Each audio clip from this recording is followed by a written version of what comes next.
All right, thank you so much for that introduction. I somehow gained skills in psychology and running long endurance in that nice little speech.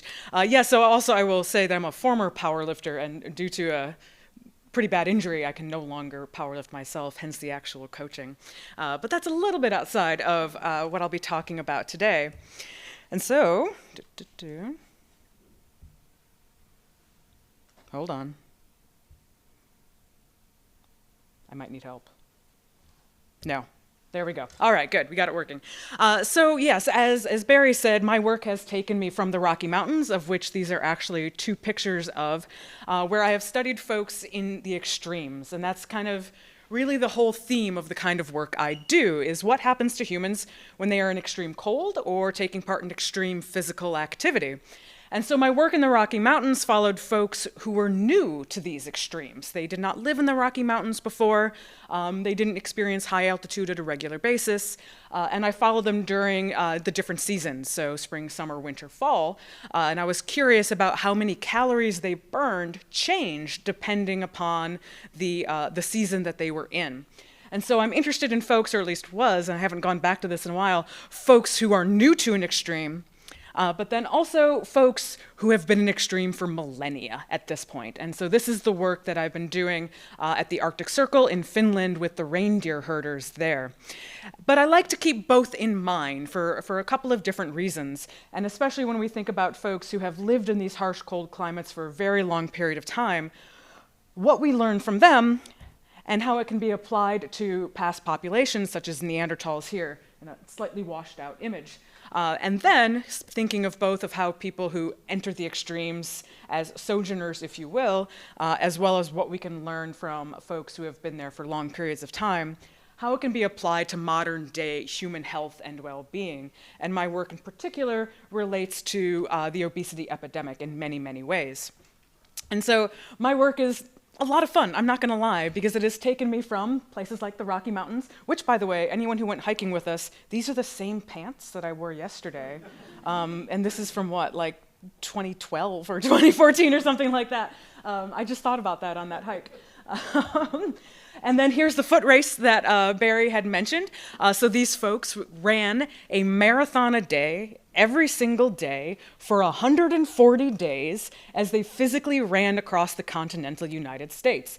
I did not run with them. Please do not mistake me for that. I was literally the only non-runner even on the research team for this, and yeah, I was the weightlifter staring at them like they were not stable individuals. And that's the kind of thing that I'd be happy to talk about later, but it's not what I'm going to talk about today. But I've also had the opportunity to work with athletes outside of just extreme running, because a lot of the sports that we partake in are putting an extreme amount of stress on our bodies. And this was some work that I did with some hockey players, and then all the faces turned at you was the team of undergraduate research assistants I had. Each were assigned a player, and they were doing stopwatches to get time on ice and all of that. It mostly just meant we got to watch a lot of free hockey, which was amazing. And then finally, it has taken me to the Arctic Circle. So this is me on the Utsjoki River in Finland. This was well north of the Arctic Circle. And what you sadly cannot see here is the smallest fish in the world that I managed to pull out of the river. However, I was the only one to catch a fish that day, but the reindeer herding family almost immediately fed it to the cat. So whatever pride I had was almost immediately eliminated.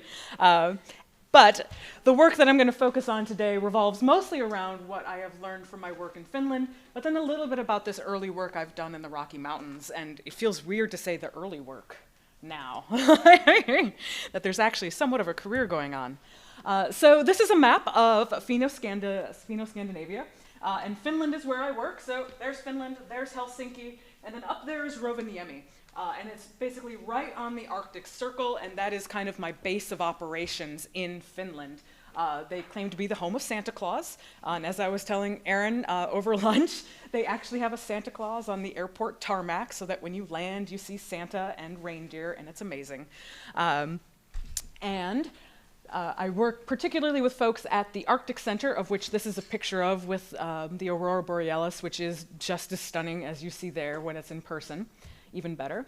But we also kind of venture out and around Rovaniemi. So this is a zoom in at Rovaniemi, and we've gone far east to Oivanki, where we actually go and work with the reindeer herders themselves to see the kind of work they do on a day-to-day basis, and then collect a whole suite of anthropometric and physiological data.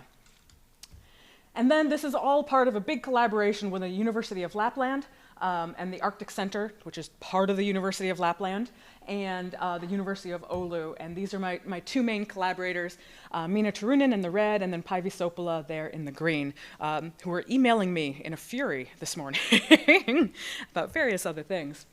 And so the reindeer herders of Finland. So in Finland, there are about 7,000 reindeer herders that manage roughly 200,000 reindeer. And about 25% of those herders are women, but that's starting to tick up a bit. You're starting to get more women involved in reindeer herding now. And they've also taken on a lot of the cultural propagation of reindeer herding tradition and culture. They're bringing back a lot of teaching others how to make the traditional reindeer herding clothing, other arts and crafts, and Sami music, and which I'll get to Sami in a moment. The indigenous music is making a big resurgence in Finland right now as well. So the winter mean temperature is negative 11 degrees Celsius, and the summer mean is about 13 degrees Celsius, which is actually not bad. It's pretty pleasant there in the summer. And the reindeer herders in Finland are a mix of the indigenous Sami population as well as non-Sami individuals. In Finland, you can be a reindeer herder and be from either group. Sweden, that's not the case. You have to be Sami in order to be a reindeer herder. And that's actually causing some issues with maintaining the reindeer herding tradition there because they just don't have as many people to keep it going. And so this is kind of a fun time wheel, if you will, the year wheel of reindeer herding activity and then the mean temperatures. And so if you kind of start in January of what the first of the year of a new year would be, you've got the mean temperature there of about a negative 11. And you see that the reindeer herders will take part in things like feeding the reindeer in enclosures or in the field. This is a new thing that reindeers have had to start doing in the past couple of decades because of climate change.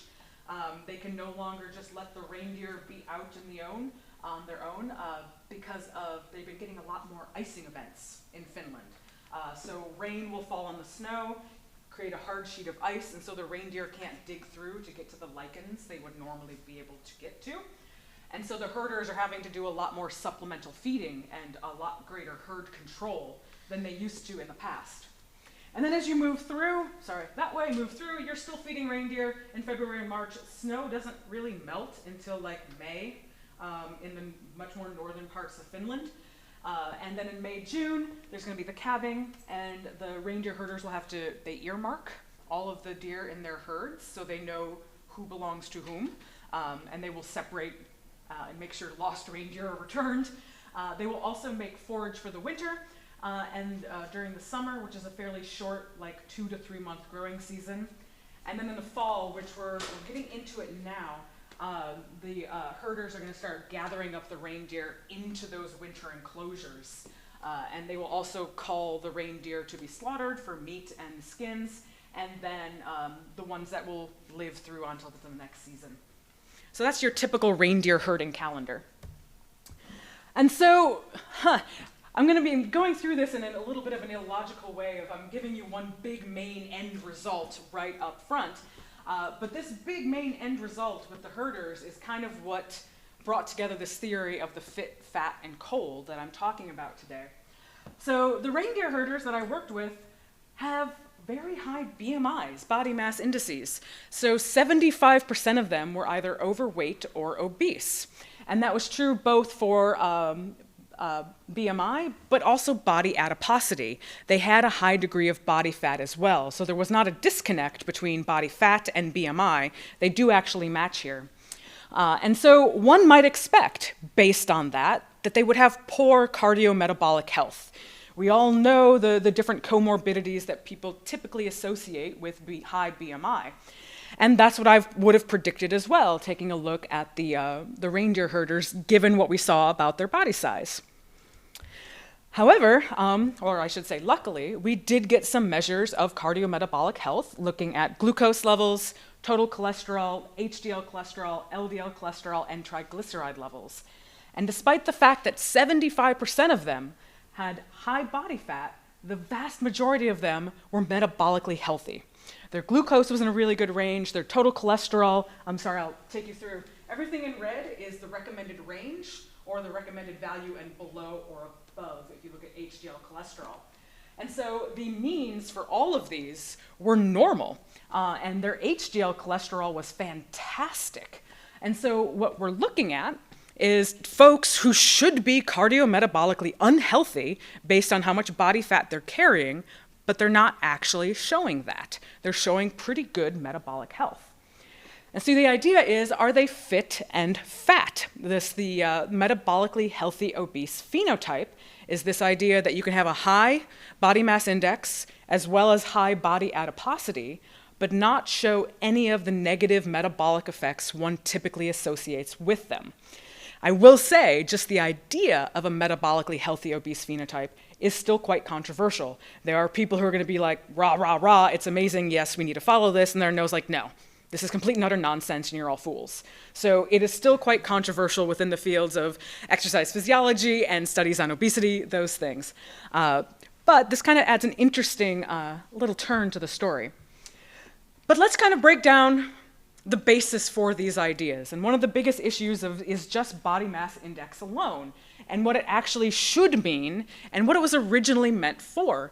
So we are probably all quite familiar with this style of chart, of what somebody's body mass index is, and then the category that somehow defines you. And I say that not in a happy way, because it does not define you. Of underweight, normal, overweight, obese, and extremely obese. And the cutoffs there for normal and overweight are around 25 for body mass index. And so, how many had ever heard of Adolphe Quetelet is actually how you pronounce it? How many have heard this name? Yeah. Like, I see a shake of a head and then a couple of hands. So, Adolphe Quetelet is actually the person who came up with the body mass index. This guy was a statistician in Belgium in the 1800s, and he was interested in just human variation and trying to look at what population means were. He had no desire to assess health. He had no desire to apply comorbidities or anything like that.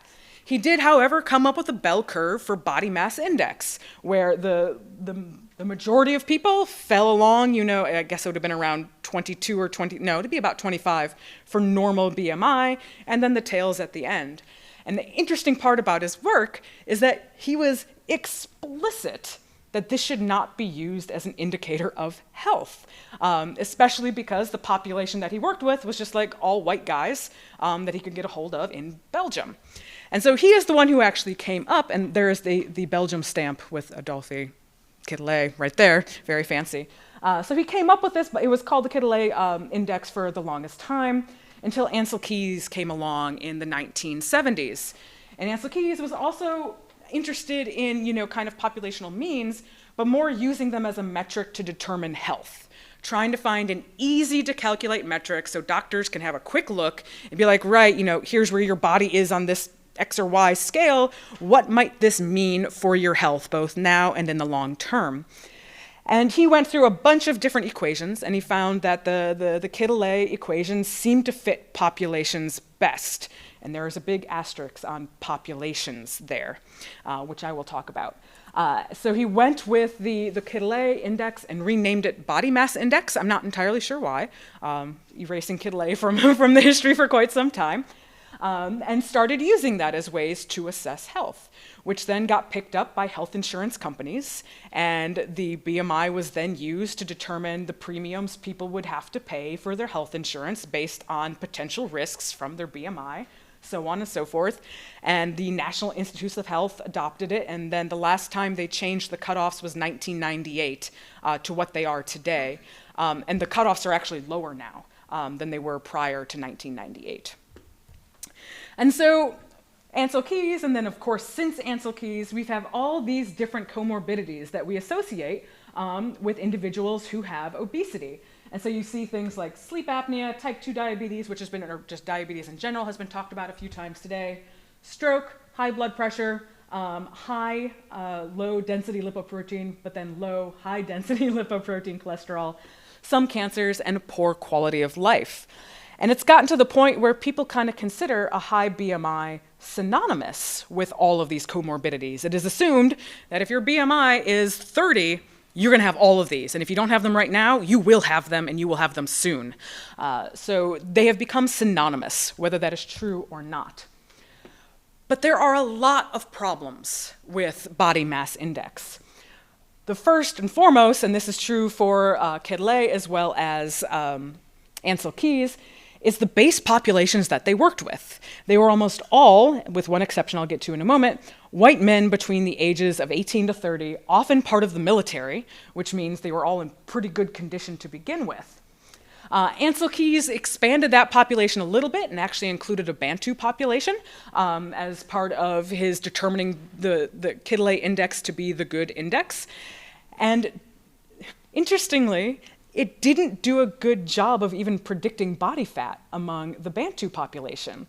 BMI was terrible for representing this population, but Ansel Keys went ahead and said, anyway, this is the best representation for us to use and determine health, despite the fact that it wasn't broadly applicable, and he did know that. So that's the first issue, is what this index was based on to begin with. The next one is BMI does not take into account your body composition. So with the reindeer herders, they have a high BMI, but they also do have high body fat. But that's not true for everybody. 180 pounds can look very different on different people. You can have a 180-pound person who's solid muscle, or a 180-pound person who has like 30% body fat. And BMI is really only based on your total body weight. It takes into account nothing about what actually makes up that weight. Next is, it doesn't take into account health. They are using, everyone seems to be using body mass index to indicate what your health is and should be, but it doesn't actually take in any of those metrics. It's literally just your height and your weight. That is it. And it also doesn't take into account your lifestyle and how different parts of your cardiometabolic health can be mediated by your levels of physical activity.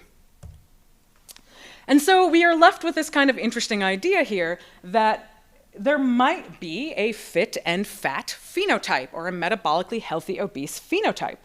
And so when I saw this data among my reindeer herders, where they are overweight and they have obesity, but they have relatively normal and very healthy cardiometabolic markers, they seem to show this.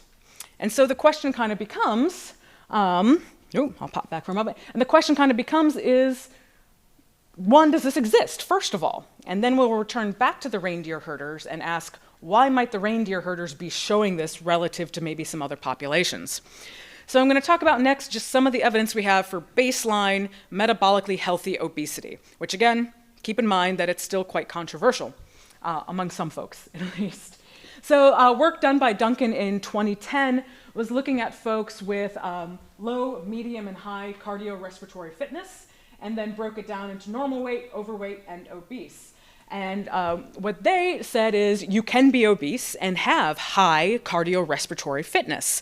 And so they kind of proposed this idea of the fit and fat phenotype, and estimated that something like 8.9% of the population might exhibit, and by population, 8.9% of individuals who are overweight or obese, not global population, might exhibit this fit and fat phenotype.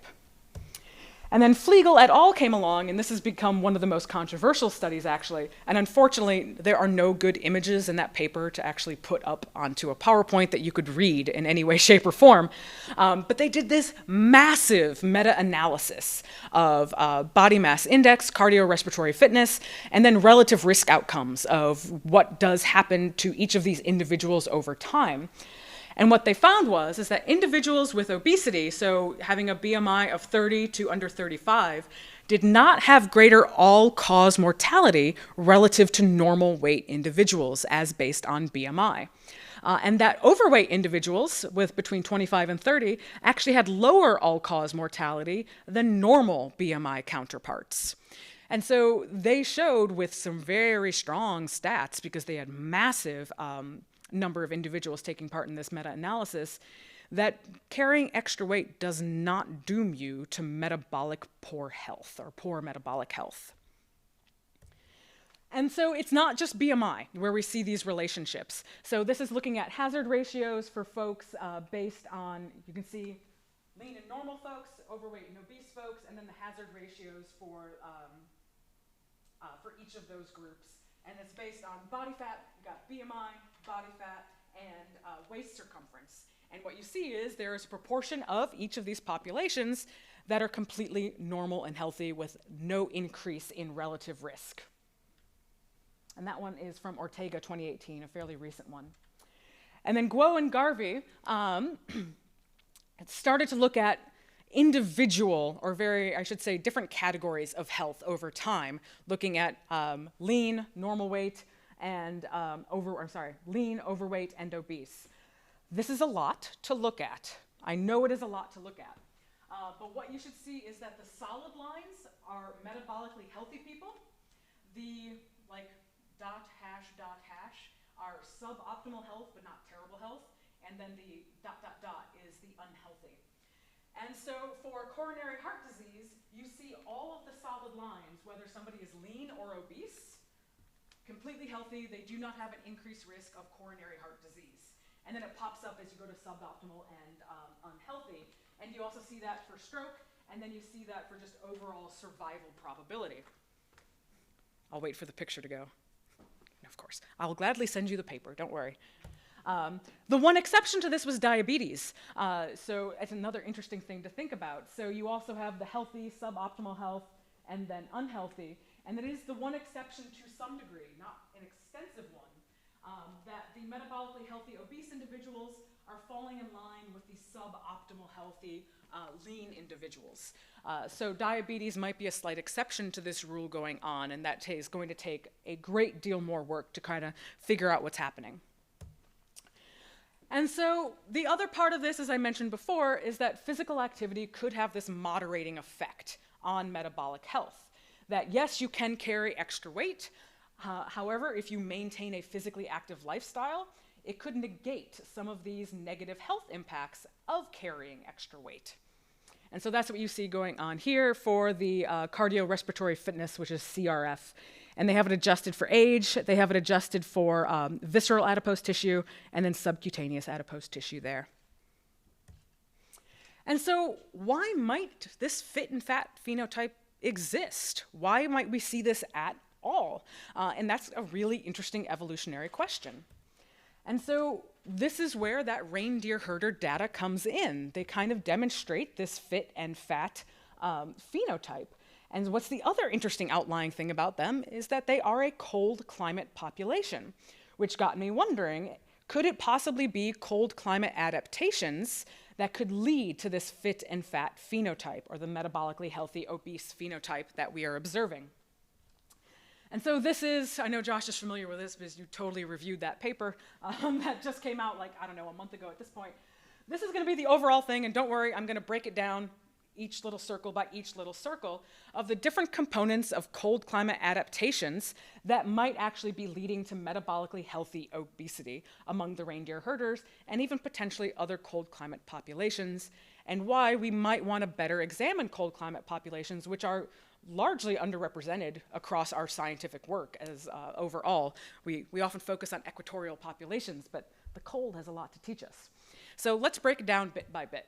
So we're going to talk about cold adapted anatomy, and I'm sure Barry is going to throw a fit when I talk about Bergman and Allen rules, because I know he doesn't like them, or at least Bergman. You like Allen, but that's okay. All right, so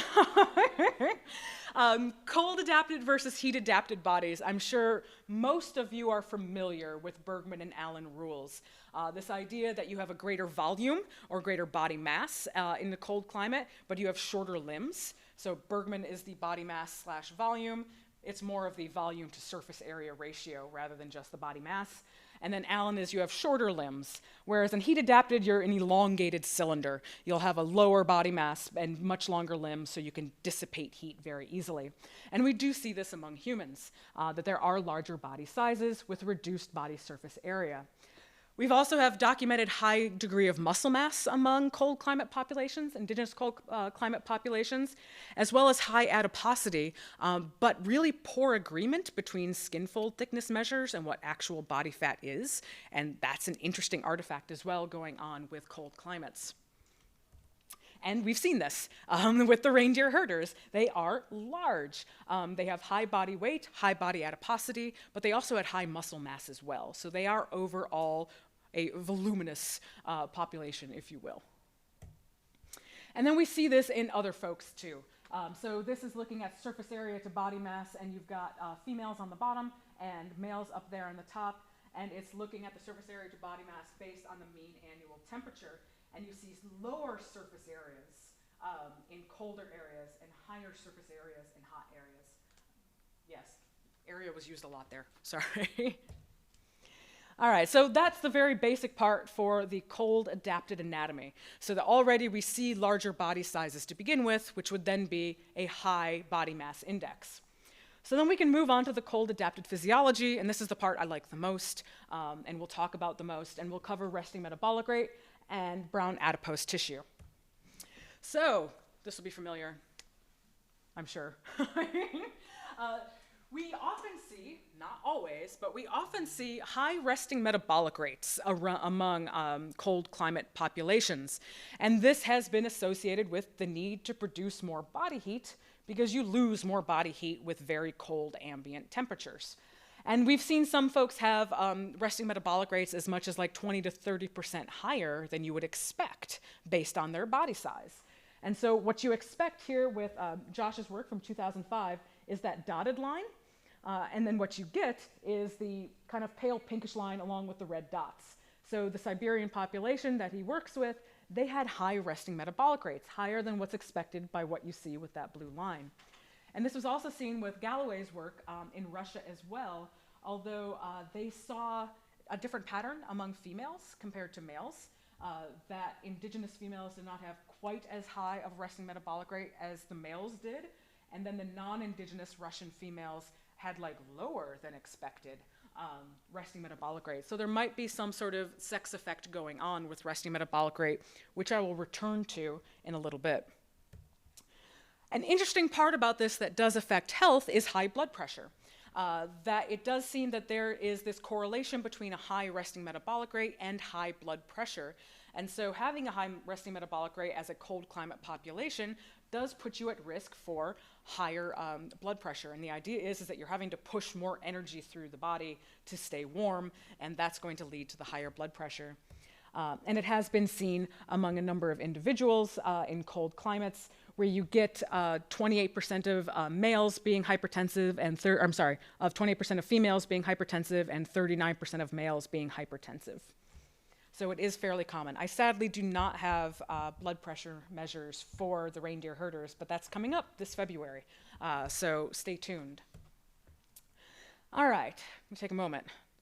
Next up, so that was resting metabolic rate. We see a high resting metabolic rate. Let's just pop back, which also means that cold climate populations are likely burning more calories than the average individual anyway, which could also feed into this healthy metabolic obesity phenotype that we might actually be seeing. They are pushing through more calories. The other thing is brown adipose tissue. How many have not heard of brown adipose tissue? I'm so excited that you said that, because that means I get to explain it and not skip it. So brown adipose tissue, I'm gonna just like teach you right now, and only you. Brown adipose tissue is a type of fat that burns only to keep you warm. It's super rich in mitochondria, and it short circuits the electron transport chain. So instead of producing ATP to like go run a mile, it just produces heat through the release of hydrogen atoms. Right? And so there is a bear here, which is very much not my research, but bears put on a ton of brown fat getting ready for the winter because they rely on that brown fat to stay warm while they're hibernating. And we're getting real close to Fat Bear Week. If anyone else is not familiar, the Alaska National Parks, they take pictures of bears just as they come out of hibernation and are all skinny and scrawny and sad. And then they take pictures again as they're getting ready to hibernate, and they do this online contest where you get to vote for your favorite fat bear. And It's the best part of the year. This is one from this one might be number 747, which I find hilarious because that's also the size of like a jumbo jet. No, that joke didn't land. Okay, right, I'll take that one out next time. So we find it in hibernating mammals, and we've known about it in human babies for a very long time. So human babies are not so good at thermoregulating themselves. They don't have the ability to shiver. They're not so good at being able to put a blanket on themselves. And so they have this brown adipose tissue that's kind of in a cape along the front, covering major organs, and along the back. And you can see the spots like right over the kidneys. And it was thought that once babies burn through it, which usually happens within the first month or two of life, even less sometimes, that adults never had it. Like that was it. You burned it, you never got it back. But that is not true. I wouldn't be talking about it otherwise. However, it was interestingly rediscovered through cancer research. Physicians were doing studies where they would inject cancer patients with labeled glucose, so they could, for tumors that really wanted to eat up glucose, so they could see where the tumor was and how much glucose it was eating.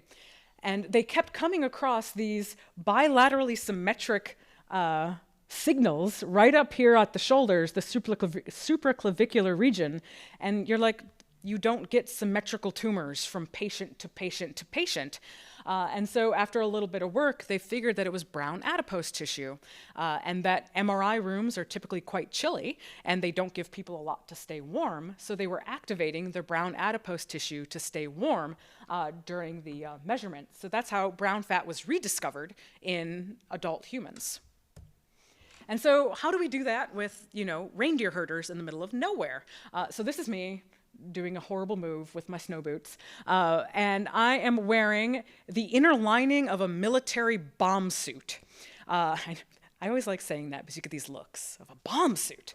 If you've seen The Hurt Locker or any Hollywood movie where somebody is defusing a bomb, they have these massive suits on. And if you are in a very hot climate, you are at risk of hyperthermia in those big bomb suits. So they wear these sweatsuits that are lined with plastic tubing, which you can see me holding the dangling plastic tubing there, and it runs all throughout the suit that connects to a pump that then connects to a reservoir that you fill with ice water. That way they keep cool while in the suit, but for me, that means I can cold stress people in a very controlled situation. I don't have to rely on a climate chamber, though that would be nice. I don't have to rely on the outdoor weather, and I don't have to make people soak them in actual cold water. I can cold stress them, control the temperature, and keep them as relatively comfortable as possible. So that's how you cold stress them. And then to actually infer brown fat, since we aren't directly measuring it like you do with an fMRI machine or a PET scan, we simultaneously measure metabolic rate, which is the mask that you see on this individual here that's connected to the unit that you can't see because I think it's behind the laptop. But that's measuring how many calories that person is burning by a breath-by-breath measurement. And then you also use a thermal imaging camera that is pointed at that shoulder spot that you saw on that CT scan a few moments ago, in hopes of seeing temperature changes or maybe a lack of temperature changes where brown adipose tissue is. You also measure the sternum area using the thermal imaging camera, because that is a brown fat negative region. So you would hope to see more temperature changes here because there's no brown fat keeping you warm, and less temperature change here when it's cold. There we go. This is actually me in this picture.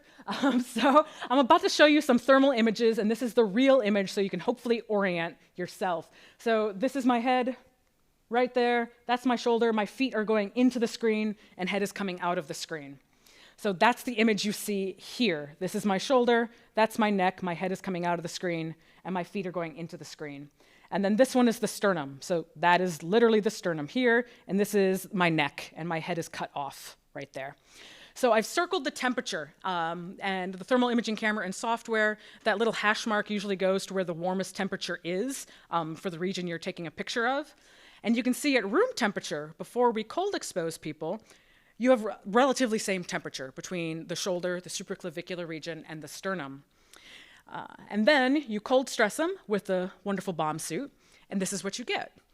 At the supraclavicular region, you have an increased temperature going on, so much, much warmer. And then at the sternal region, it decreases a good deal, and significantly so. you also get these beautiful pictures that they should be art. They are art. Let's just call it that. So there was a significant difference in temperature change between the supraclavicular region and the sternal region. There was far less change at the supraclavicular region. But there was a pretty substantial metabolic difference between the cold exposure and then the room temperature. So the reindeer herders, their resting metabolic rates were right around here. You had a mean around 1700. And then when you cold expose them during the brown adipose tissue, resting metabolic rates went up a mean of 8.7%, which is substantial. I mean, that's a fair amount of an increase. This is why individuals or researchers like to say that brown fat is going to be the silver bullet to obesity. There's no silver bullet to anything. Don't let them sell you things. Like New York had this whole cold gym craze for a while. I got interviewed so many times about those gyms. It's not even funny. Anyway, interestingly, there's a great deal of variation, not only in metabolic rate response to cold exposure, but also what the brown adipose tissue is consuming. So there aren't a huge amount of studies on brown adipose tissue at this point. So Steph Levy works in Russia, and her population preferred glucose. And again, when I say preferred, I don't mean they were choosing, but their bodies were utilizing more glucose when brown fat was activated. My postdoc, who does work in Samoa, her population utilized a mix of glucose and fatty acids, whereas the reindeer herders, they used far more fatty acids than any of the other populations. So we see variation not only in metabolic rate response, but what's fueling the brown adipose tissue.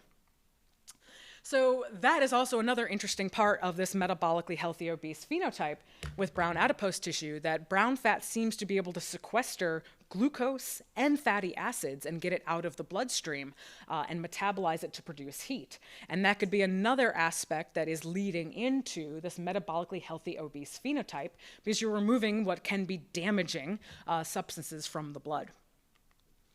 So the next one is high physical activity.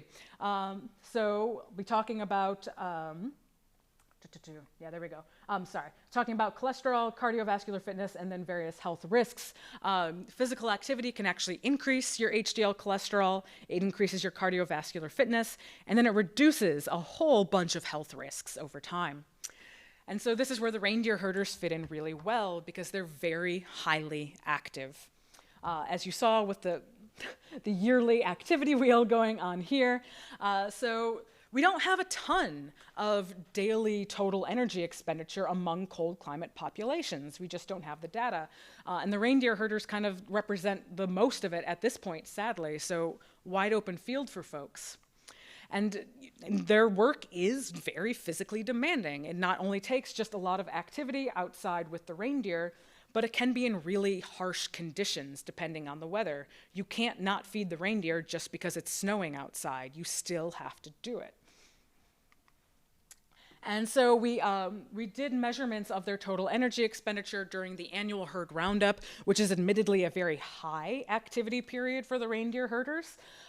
People will work like 20 plus hours a day, and then they will get 4 hours of sleep and then get right back at it to not only round up the reindeer, but then go through the whole slaughtering process. So it is 2 weeks to a month or more of extremely intense physical activity. So the reindeer herders in this data are the red, females are the little circles, and males are the X's, and they all fall above the expected total energy expenditure based on their fat-free mass. And this is relative to farming populations, hunter-gatherer populations, and then market populations. And then when you look at the residuals, the herders line up really well with horticultural populations like the Shuar and the Aymara. And they are significantly higher than hunter-gatherer populations and then market economy populations. So they expend a great deal of energy. And if you go back here, you can see some folks, I know it's hard because it's in a log, but there were some folks burning like 4,600, 5,000-ish calories per day. So they were burning a lot of calories. And so it was really interesting. So when I first saw this data, I was just like, huh, because my thought was they're not only very physically active, but they're very physically active in an extremely harsh, cold climate. And so I thought they might have a higher total energy expenditure than what we see in equatorial farming populations, because they don't need to thermoregulate quite as much as the reindeer herders. And so some of my earlier work, the Rocky Mountain work, showed this really nice interaction between physical activity and thermoregulation. So that in a cold climate, the more active you are, the fewer calories your body burns on staying warm. The opposite happens in the heat. If you're very active in the heat, your body has to spend more energy to dump that heat out through mechanisms like sweating. So that might explain this difference that's going on. Because they're so physically active, they don't have to thermoregulate quite as much in the cold. But there's also the possibility that we have seen high parasitic loads in the equatorial populations, and we've seen this work among the Shuar and the Chamani. That's not to say there aren't parasitic infections or infectious disease issues among cold climate populations. There are. The burden, though, is higher among tropical populations. And so last but not least, we have now seen that physical activity, the reindeer herders are highly physically active. They have, cold climate populations have high resting metabolic rates, and we see things like brown adipose tissue and larger body sizes. So you hopefully see the argument building up as to why we might look for metabolically healthy obese phenotypes in the cold. And then last is diet. So the reindeer herder diet ranged quite a bit. For the most part, they had a very high proportion of protein and fat relative to at least what the WHO recommends your macronutrient breakdown actually being. So the WHO recommendations are here written out, where you have carbs at 45 to 65% of the diet, protein at 10 to 35, and fat at 20 to 35. And the herders are at almost 40% of their diet coming from fat, 40% as well from carbs, and then about 20.5% from protein. And you have actually an interesting mix of diets among the herders. A lot of them, especially during the herd roundup, rely on more traditional sources of food, which is reindeer meat and a lot of fish. And since this is semi-domesticated and reindeer and then very wild fish, they're very high in HDL cholesterol, so that helps make sense of that high HDL that we saw among the herders. But it is also a population that is in a little bit of a change. In Rovaniemi, I can easily go and get enchiladas and, orange chicken at any time I want. So it was an interesting thing that the female herders tended to eat more convenience foods like hamburgers and shakes and smoothies, but the female herders also tended to be younger. And so not sure if there's something going on with a sex division or if it's just age. My guess would be age, but we don't have enough female herders at this point in the study to really know. So when you add all of this up, you have the cold climate anatomy going on. You have cold climate physiology with resting metabolic rates and brown adipose tissue going on. You have high levels of physical activity, and you have diets that are relatively very healthy and high in HDL. And so we are seeing a high degree of overweight and obesity among the reindeer herders, but we are not seeing the negative metabolic health effects.